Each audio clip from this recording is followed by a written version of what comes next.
Religião criadora de pessoas felizes. Em princípio, o que vem a ser a religião, ela teve origem no amor de Deus, para conduzir as pessoas infelizes à felicidade. Ninguém ignora que muitos se esforçam, em vão, para serem afortunados. Raros são os que conseguem ser felizes, mesmo depois de uma vida inteira de lutas. Longe de ser feliz, a maioria das pessoas vive uma sucessão de infelicidades. Mesmo que a teoria aprendida através da instrução escolar ou da leitura de biografias e livros sobre grandes personalidades seja fielmente posta em prática, são raros os casos bem-sucedidos. A teoria bem embasada merece admiração, mas todos, por experiência própria, sabem que, na prática, as coisas não ocorrem de acordo com ela.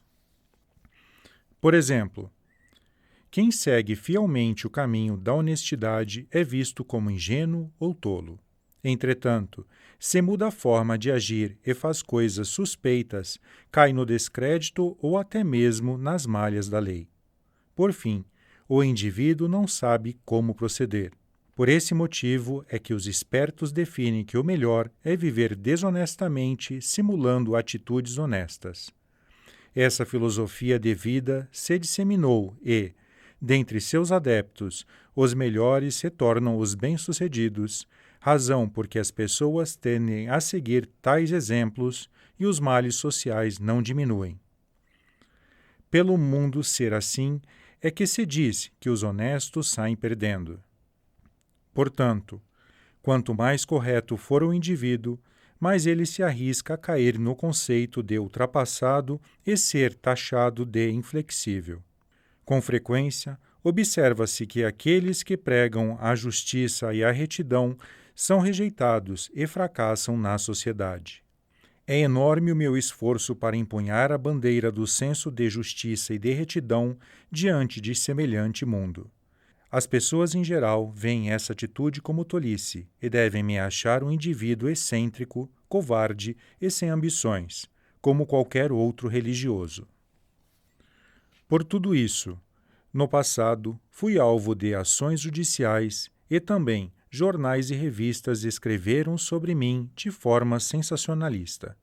Este tratamento cruel que recebi se deve ao fato de eu ter escrito destemidamente contra o mal, bem como a inveja suscitada por conta do nosso rápido crescimento. Ultimamente, apesar de todas as pressões, em vista da constância e da força com que estamos expandindo, a sociedade nos tem visto com outros olhos. Acima de tudo, alegra-nos que a situação se tenha abrandado, facilitando o nosso trabalho. Isso se dá por termos Deus em nossa retaguarda, o que nos permite ultrapassar as adversidades com segurança. Ou seja, nossa religião possui uma grande proteção não encontrada nas demais. Podemos compreender a respeito disso observando a forma de atuação das religiões de até agora. Em linhas gerais, existem dois tipos. O primeiro é aquele que, reivindicando justiça, segue destemidamente.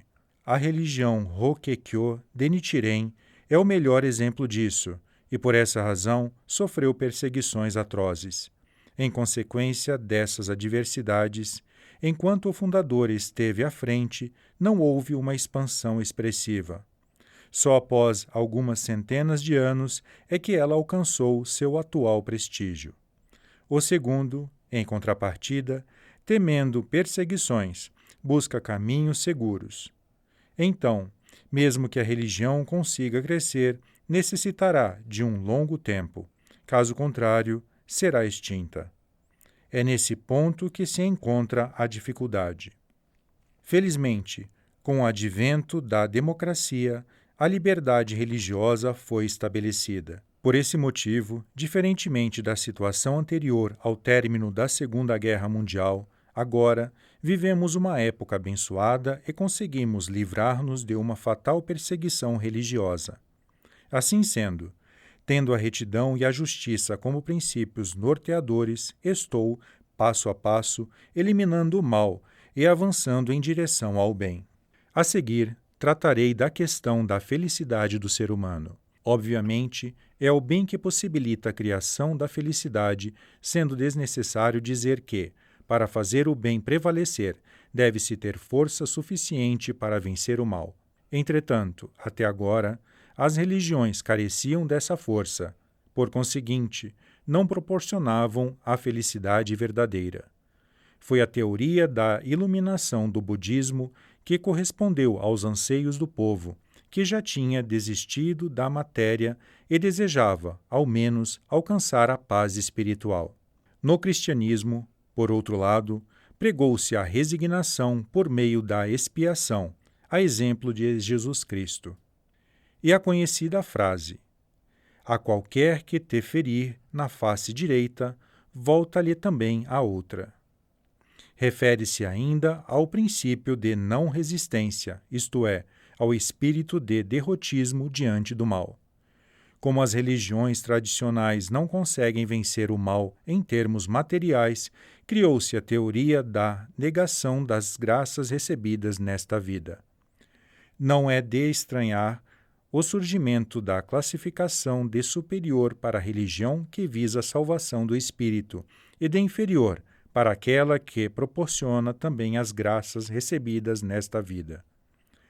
Contudo, essa teoria não passou de um recurso até determinada época. Darei alguns exemplos. Mesmo torturadas por uma doença prolongada, há pessoas que se dizem satisfeitas, alegando que estão salvas, quando, na realidade, estão apenas resignadas, sufocando seus verdadeiros sentimentos. Isso significa enganar a si mesmas. Na realidade, é o restabelecimento da saúde que faz nascer a autêntica satisfação. Desde tempos antigos, sempre houve famílias que, não obstante o ardor de sua fé, não foram agraciadas materialmente, permanecendo infelizes.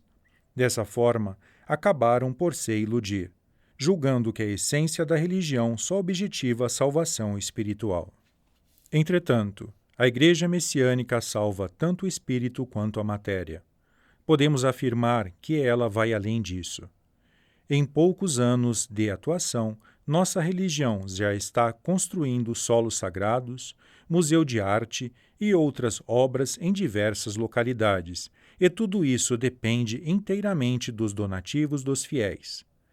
Posto que abominamos a exploração, temos como diretriz contar apenas com o recebimento do donativo espontâneo. Apesar disso, o fato de se obter a quantia necessária para empreendimentos de tamanha envergadura é realmente milagroso. Isso prova a prosperidade dos fiéis. Longe de ser temporário, o donativo tende a aumentar, razão por que nunca me preocupei com dinheiro. Tudo é uma questão de época, porque, quando as religiões antigas surgiram, elas podiam ser de caráter shōjo e, por esse motivo, o fato de seus fundadores levarem uma vida de privações não constituía nenhum problema. Todavia, hoje isso não é viável. Tudo adquiriu caráter universal, de modo que é preciso que nossas atividades sejam de grande porte para salvar a humanidade. Quanto maior essa escala, maior o número de pessoas que serão salvas. Por essa razão, ao tomarem conhecimento dos nossos grandes projetos, com certeza, as pessoas mudarão sua visão em relação à nossa religião. Por Meishu Sama, em 10 de junho de 1953. Coletânea Alicerce do Paraíso, volume 1.